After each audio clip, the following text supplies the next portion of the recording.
wasiwasi niko nao ni tukiendelea kufanya vile tunaendelea namna hii. Wale wako na serikali wao wako na uwezo wa kufunja sheria vile wanataka.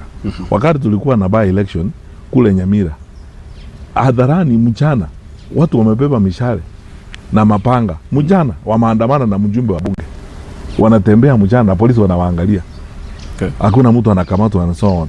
Unajua tukiendelea namna hiyo lile litakalofanyika ninaweza kukuambia hapa free, kwa sababu wananchi watafika mahali waseme kama ni hivyo sasa sisi lazima tujitetee. Kwa sababu sisi haziwezi kuwa sisi ndio tunatii sheria na wale wengine hawatii sheria. Ikifika hapo hatuna polisi wa kutosha wa kumanage nchi. Nikwambie tu ukweli, hakuna. Na tunaweza kusoma katika nchi zingine yale ambayo yamefanyika huko.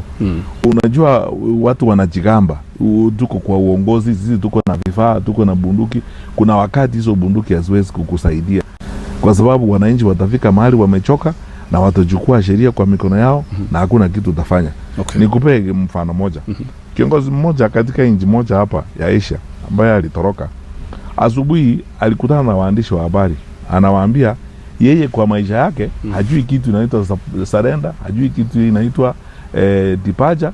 Yeye yako in control na atafanya kile atakachoweza kuhakikisha kwamba kila mtu ametii sheria.